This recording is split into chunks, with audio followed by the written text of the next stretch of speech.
Hello interwebs and welcome to my channel. So I make no question of the fact that I am a queer person and a Star Trek fan, and I really love talking about how those two worlds intersect a lot because Star Trek has a very long queer history. Star Trek has had a very vibrant fan community of queer people who take their fandom and make something creative about it. This has been most notable in the creation of slash fiction, which dates back all the way to Kirk and Spock, but I recently learned that there is a queer Star Trek band in Seattle, and they just released their latest album, Engayge. Engage? Get it? I can never pass up a good pun, especially like a gay Star Trek pun. That's like literally my exact niche. Gay Star Trek puns can't get better than that. So I was very lucky to be able to talk to the band, Holodeck Hearts, and talk to them about their thoughts on Star Trek and why they wanted to create a sort of queer sound to Star Trek. They were super awesome, super nice, and they had some really distinct ideas about queer Star Trek fans and the queer community and sort of what it's like to create a band based on a show that you really love, but also knowing that it's somewhat problematic. So I just wanted to share that conversation with you. We did record this, unfortunately, in a coffee shop, so the audio quality is a little bit harder at certain points, but generally everything is hearable. But if you don't want to listen to the whole interview, you can check out the link below to my pride.com interview, which is what I actually did this interview for, but I wanted to share the entire audio with you guys here. And also throughout the video, I'll intersplice some of their music as well. So you'll get a little bit of a taste of their music, but you can find their album anywhere where albums are sold, Spotify, iTunes, Bandcamp, any place like that. It's called Engayge, and I'll have a link below to the Bandcamp link for it. And without further ado, enjoy my conversation with Holodeck Hearts, and don't forget to subscribe.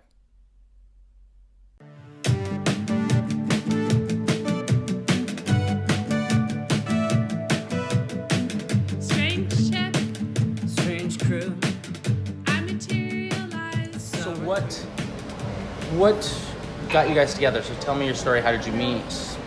What inspired you to start making music together? How long have you guys been together making music? Things like that. Yeah, well, originally we were housemates for a really long time in Olympia, and we became housemates during the Bush era of the United States, and so we watched a lot of Star Trek together at that time. And I kind of wooed myself into their house situation. They had another roommate lined up, and I came over and was like, "Let me help you with your garden." And stuff, so. That's true. Yeah, and at the time I identified as like a cute little dyke, and was just very charming. And it worked. You had this white T-shirt thing going on with the rolled up sleeves. Everyone was like, "Coral." We met doing Free Radio Olympia, and so that's kind of brought us together. And then it's like we've always like cared about music and things. Yeah, and we do. So we did radio stuff together, and then we just both wrote a couple of Star Trek songs. Angeline wrote Janeway and Seven, and then I wrote Engage, and then we just kind of like would play them tandemly, and then like fast forward, boy, I don't know how long that was. Maybe 2013. It was like I don't even know. Yeah, it was a while. I feel like it was like 7 or 8 years or something like that went by. 7 years sounds appropriate because how many years Star Trek shows last? Yeah, well, we had wrote them just because we cared, and we each had our other bands, but we had this like love for Trek, and we both had this like independent urge to write a song, and so when I wrote J Made 7, Pearl was like, "I want to play on that." Or I was like, "You should play on it," and then and it sounded awesome. We were like, "Yes," and then I don't know, and it was never in our mind that we could be a band because that wasn't something, I don't know. And then years later, I think we like played it again together, and we were like, "We should be a band." Yeah, I think we had an opportunity for a show, and we were just like, "Oh, well, why don't we actually just write a few more songs?" And we workshopped songs, and it just was actually such a joyful experience and such a like fun time, you know, that we both bring different things to the table. Yeah. What are the things that you both bring? Well, Coral brings great knowledge of structure and knowing how to make a song longer than a minute. I'll just write this explosion where I'm like, okay, I'm done emoting about this like Star Trek thing. Coral's like, okay, well, what if we add a bridge? I'm like, what's that? Let's add it. You know, like add some more lyrics. I'm like, yeah, let's add some more. And then I'm like, oh my god, it's 2 minutes long. So, and just we write lyrics together and we like dive into the feelings of the songs together. Like when Coral came up with "Beam Me Up Hottie," and we just went into this whole thing about like the 12 steps of grieving and like relationships, and it translates into this like kind of tender, like comical song, but there was a lot of like kind of like, what if like you were in love with someone and they were like down on your planet but they had to leave. Like we just went through this whole emotional thing and we were like going through all that through the whole song, and and that really informed the lyrics, and it was and that song's also a lot about like, you know, missed opportunities for love and like how you wish you had more time with someone, or like, you know, that there's all these potential lovers or people who will care about you in the world, and that you have only a specific amount of time that you can spend with people, and sometimes you have missed opportunities, and what if we had time and space to play with and have several lifetimes to do that in, and or like if you're on a ship and you just have to go to the next assignment. But we like blended those things of like someone is part of their job to travel and like explore. Moving on, but not necessarily moving on inside. Sort of. Emotionally. That's the you dematerialize. I still see your eyes. Like falling in love when you're on a mission, I guess, was how it got. All those feelings got transmitted. Yeah, and also like themes of polyamory was a big aspect of writing it too. So like that's that true. It's possible to have many loves and lots of feelings, and that those are all okay and normal, and like I liked the idea jumping franchises for a hot sec. What's his face? I'm blanking. But he played Lando in the new Han Solo movie. And he had this one quote saying it was like, in the future everyone would be polyamorous. They would just have to be. Like they're seeing so many alien species. And I think you meant it in a different way, but it's still more love. If you have the time. I wanted to add something too. One thing that Angeline's really good at in our band is that she has a knack for these really amazing pop hooks, and her ability to write lyrics is something that I'm not especially that great at, 'cause sometimes I get a little too structured and forward, like it has to be a certain way, and I feel like you have a good knack of like figuring out good metaphors and making it really succinct, and so I feel like just between those two things, like we like co-op, we really just workshop all our songs together, and like we might have one riff that we bring in, and then Angeline's like, oh, well, let me play this riff with it, maybe that would sound good, and then we just kind of go from there. So, it's fun. Yeah, it's super fun. And thinking about Trek while we're doing it, like makes it so much more fun. Well, that kind of leads into my next question, which was, why Star Trek? What drew you guys to Star Trek? And apologies to use guys, I just... Oh, I know. No, I'm not. It's totally great. My girlfriend called me out on it recently, so I've been kind of like, make sure to drill that out of my brain. It's, no, it's good. I don't know. It's just always Star Trek brings so much joy, and it's always like, it feels, it was just so natural to want to just like we have such warm feelings, and it and just what it means, what it's meant for us over the years, just like growing up with it and then being adults and still being able to go back to that feeling. And Yeah, I mean, I grew up with it with my mom. We were watching Star Trek, and then I feel like something about our friendship too is that it's a very familial, friendship, and we have that shared community feel, or we'd watch Star Trek with other friends that felt like family too, and so I feel like it's always been a really special connection as far as our relationship. And that it's, I think the other aspect of our band that's really awesome is like, it's one of the first bands where you feel like I don't have to be too cool, and it's allowed me to be more creative and feel like, just that I don't have to take it serious, and in a way it's made it easier to create because it's like it's like the ego gets taken out of it. And it's been a really good practice, just this band in itself, for like letting go of psychological concept of needing to feel like things need to be perfect, or that I need to do it so that other people will feel a certain way. It's more about our experience and our friendship. Right. And when you have a theme, it doesn't matter what genre of music you play, because we're like, maybe our next album will be a metal album. Like, who knows? We can do what we want. We just like get to express this express these feelings and have these stories. But the mechanism, we could choose whatever that is. And for me, as a reader of fanfic, I love this idea of there just being infinite stories.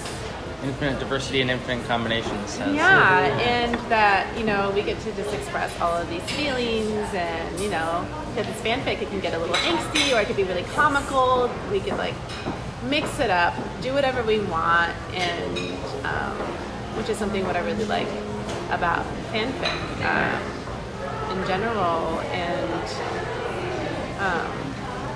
I tend to like really angsty fanfic as long as there's a happy ending. And we tend to have some angsty songs without happy endings, which is not what I would like to read, but apparently it's what I like to write. But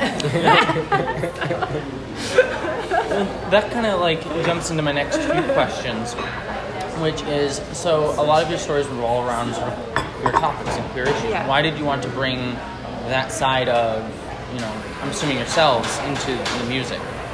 What sort of drew you to sort of combining those two worlds? Let me start before you answer, so make sure.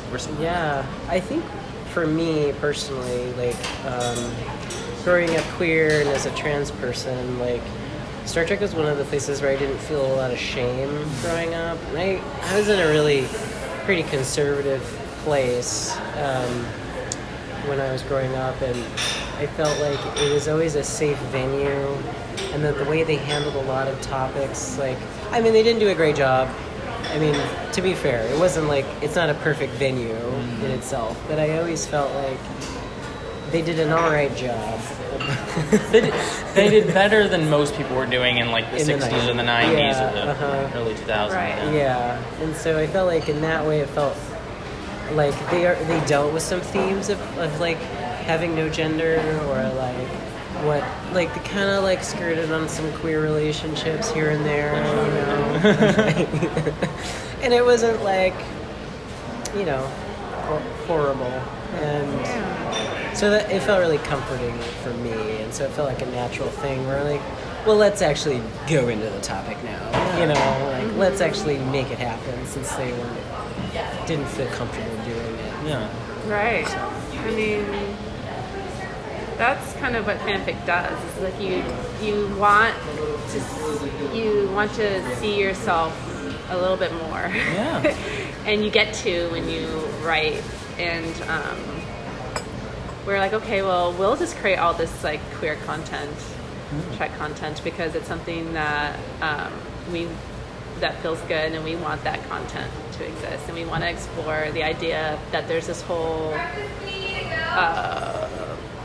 universe where there's people in the Trek universe having all these queer relationships that are there, but are being explored in another venue. Engage. I've lost contact, sir. What? Engage, engage, engage. Engage, engage, engage.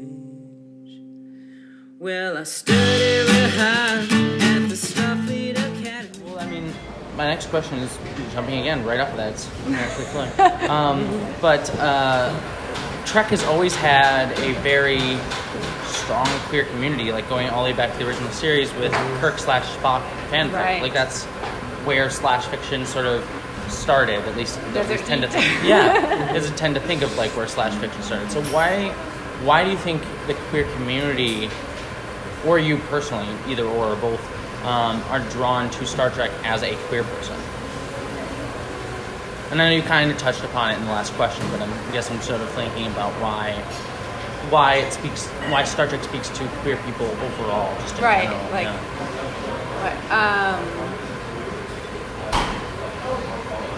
well, all the characters are really crushable. Very true. We love to have crushes. And I think like what Pearl said about how, there's some shows you grow up, when you watch later, you're like, oh, that doesn't actually feel good, to watch that again. Whereas Trek, I could watch it again and still feel good. And and they play with a lot of themes, and I don't know, it's just, I don't know if you want to speak to it. I mean, I'm not really sure, but I'm having this instinct to talk about this, which is like my experience as like a Trek nerd, and the experience of like connecting with other people as this idea that it's a nerdy thing in some way.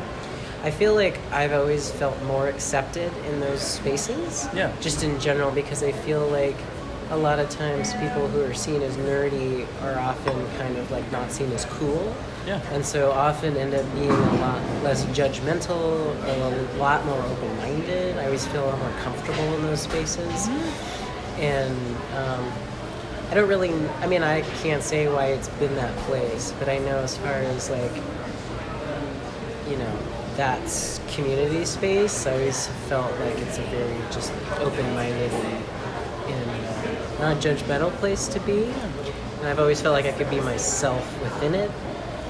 And I don't know if that's part of it. I don't understand the historical context. But I agree. I was at Comic-Con yesterday, and I got the same feeling. Like, they see trans flags everywhere, LGBT flags. Like, I bought a whole bunch. There was a group selling Star Trek pronoun pins.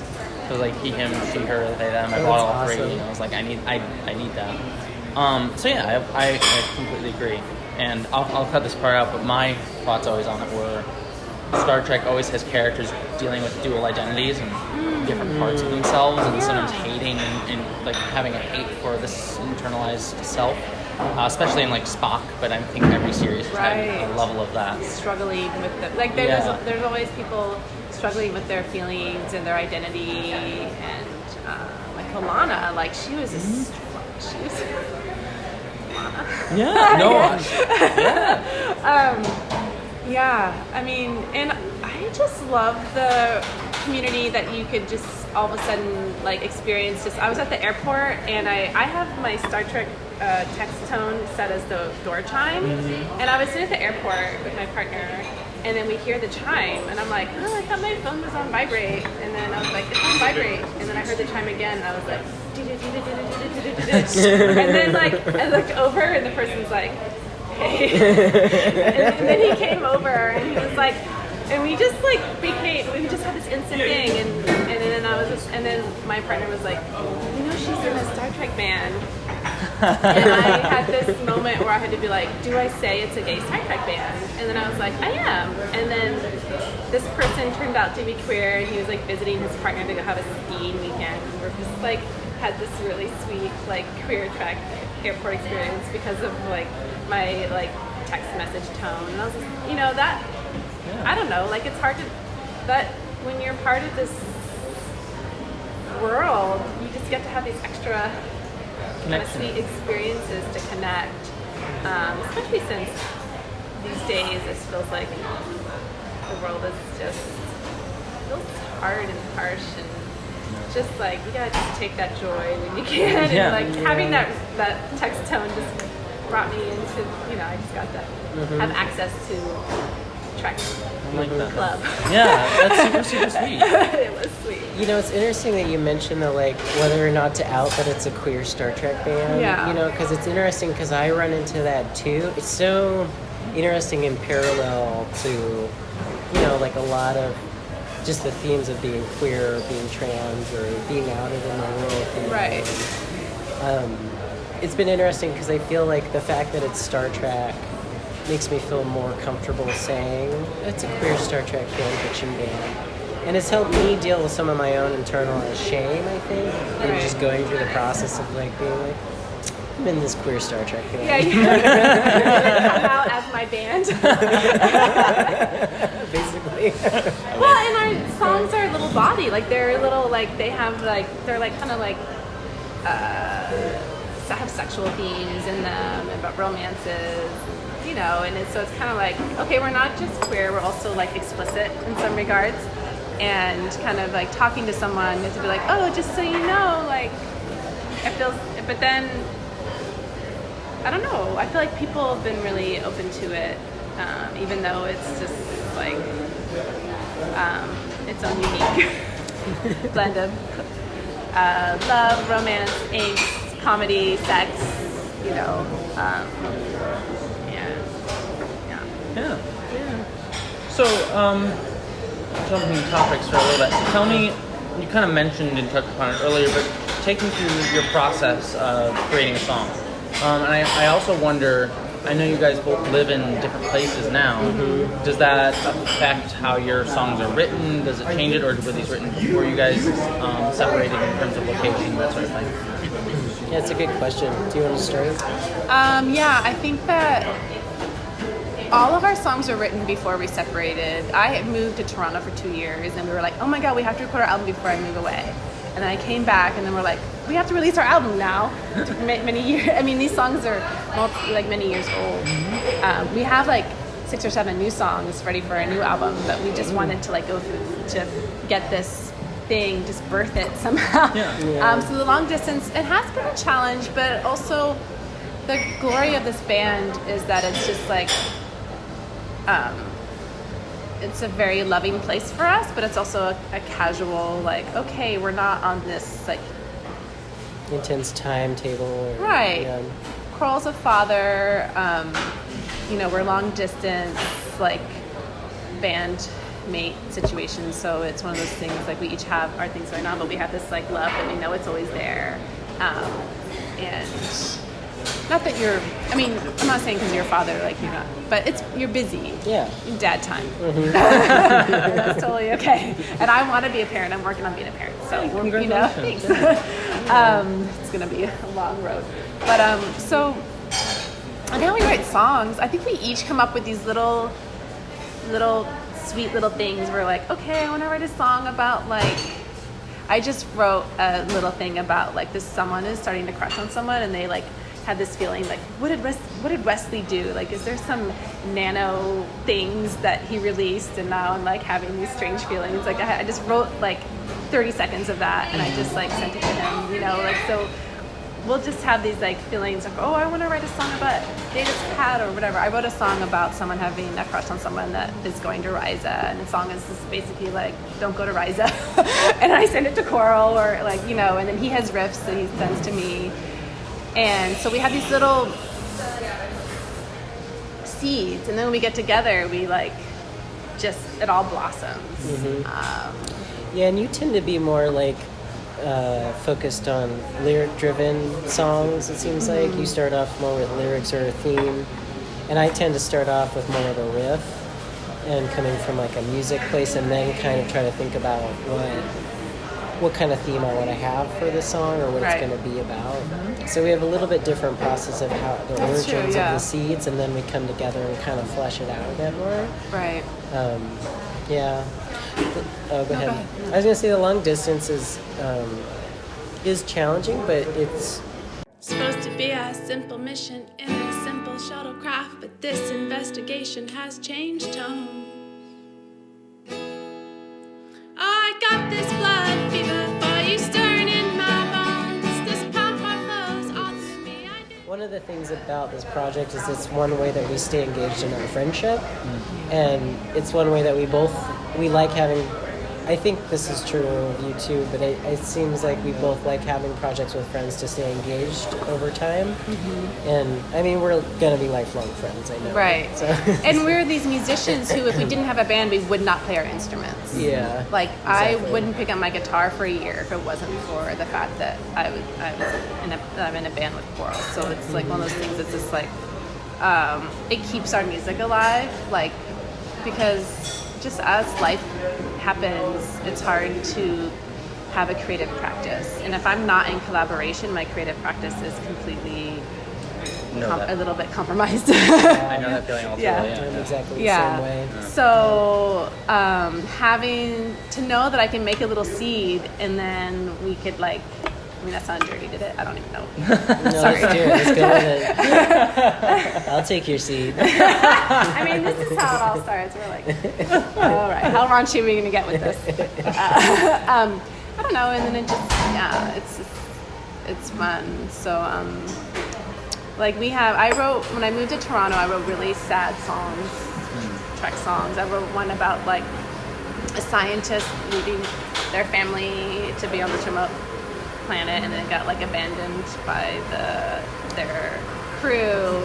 And then I have another song that's just like, literally it says it's lonely in space tonight. Like, so it was kind of what I was going through. So if I'm sad, my songs will be more angsty, and you could always find angst in space, I think, or in Trek. Mm-hmm. And Find so angst it's just, everywhere. Yeah.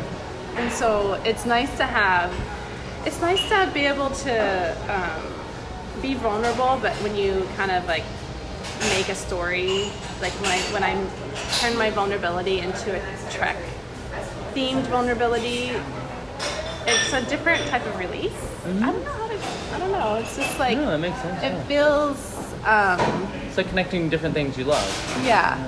It's just like, it's, and I could be as like emo as I want to be, and it's like cheesy as I want to be, and it's just like, well, that's okay. Like I could just go real deep, like Red Shirt's like that. Mm-hmm. Like there's some really sad lyrics in there, and like the and also Beyond the Sky, like those first lyrics, I was having a lot of like pain when I wrote that beginning part of that song, and then we added the second part. Like they were kind of like two different songs, that it became this like sweet thing, like, you know, life doesn't feel good, but I'm gonna like look to the stars, and I'm gonna find this world, I'm gonna change who I am, I'm gonna like become Kirk. I don't know, like, so it's just fun to have it's just nice to have a venue to express your feelings. That's why fanfic is beautiful. I don't know. So, sort of wrapping out, talk to me about some specific songs. Like one of the ones that I personally love. Well, actually, before I get to that, one question I didn't want to ask that I forgot. Talk to me about your sound, your specific sound. Just I recognized in Beam Me Up Potty, it had some sort of like electric sound to it, but then obviously like you use different instruments and different things. So just talk to me about how, past the lyrics, how you sort of create the sound of your music. Yeah. Well, And I guess the lyrics inform that as well, but definitely. I think the lyrics do inform it. Like with Baby I'm a Bottom, like we wanted like kind of a doo-wop sound for that. Mm-hmm. And so we tried to get something, you know, we try to like form the sound to what the theme of the song is. But we also like having flexibility where the song, like we just did a set last night where it was like all electric, just two guitars, no drums, no synth, nothing, but just the two guitars, and it was a nice way to reiterate the songs in a different light, and that we have the flexibility for that, and that people will be open to that. And I feel like we have a very forgiving audience, 'cause they like the music and the songs, you know. Right.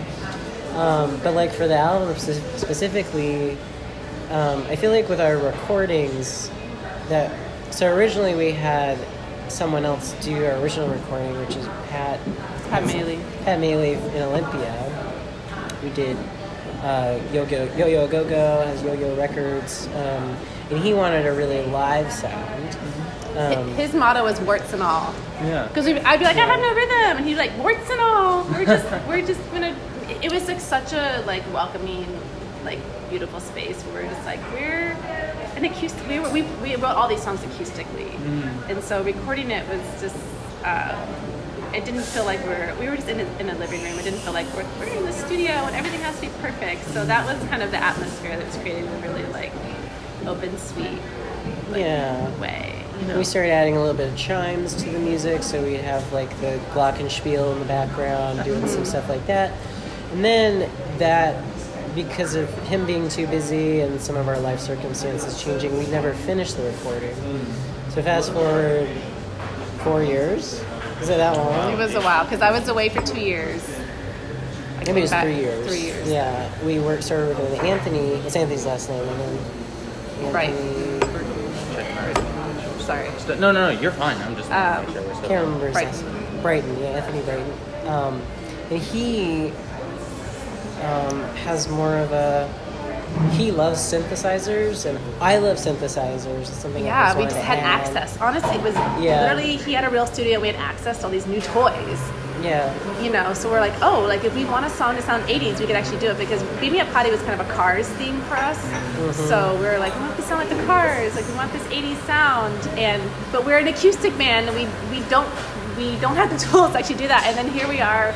My friend's long-term partner was like, oh my god, I love your music, I want to record you. And I have like synths, and I'm like super savvy with like just making really rich textured sounds. And so like the opening song has this very Trek feeling of like the beginning of an episode where they're the beginning of like the credits where there's just like this like there's something that's building, and he was able to like, basically he produced us in that way of like we expressed the feeling.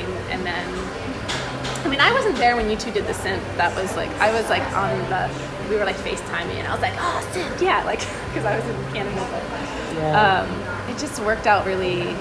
Yeah, it was just an opportunity to do something different, and we're not super focused on maintaining it being a certain way either. We're just like in for the journey.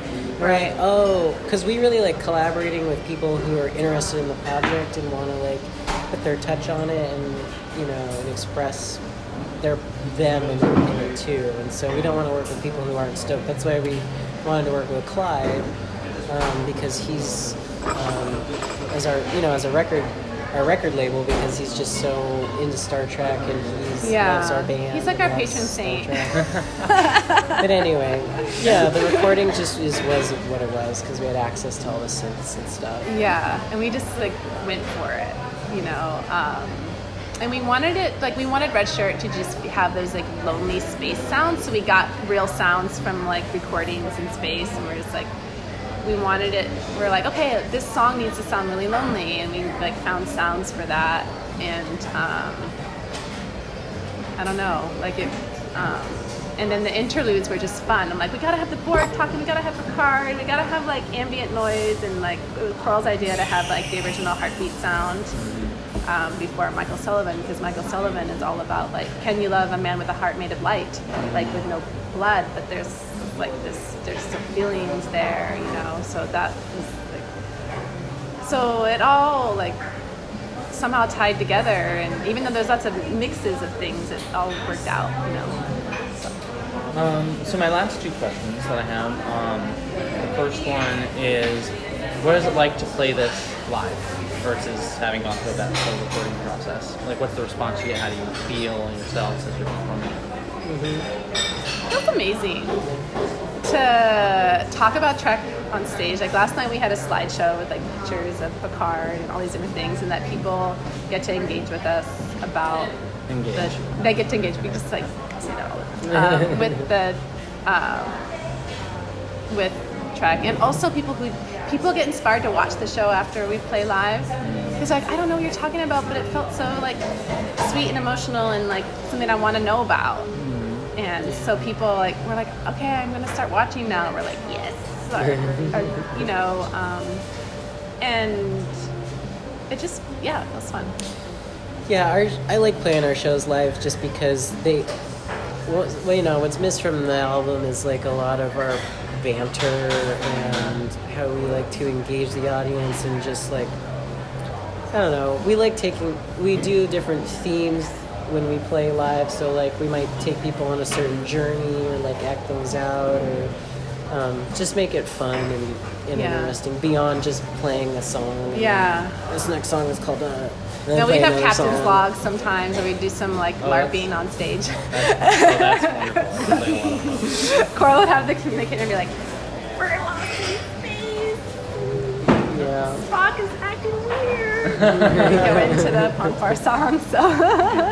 Yeah, and I think that there's something like something about playing live where, I mean, we don't have a full band, and so like last night we're like, well, how can we make this really special and like a finale? And we're playing for 2 full bands with drummers and bass players and all this stuff, and so we're like, well, we're pretty cinematic, or we try to make it kind of like more like a play, you know, and so it feels a lot just more fun, and we can put it together. And You're like, different. now we're on the trail planet, and we're, you know, we kind of try to take them on a bit of a journey. Yeah. And what's the response like to your shows and to the album so far? People have been really positive. We have friends that, you know, love Trek, and they just feel like, thank God there's this gay Trek content. And then we have friends that don't like Trek at all, but they just love the songs. We get a lot of laughs. Yeah, we get a lot of laughs. Laughing. Yeah. But you don't get a lot of, back when I was in a serious rock band, I didn't get a lot of that. No, like people will Gigs. sing a So song, much a fun. lyric, and people will laugh, and it feels good. You know, like because our songs have a lot of comedy in them. No. You know. Just the titles alone. Yes, exactly.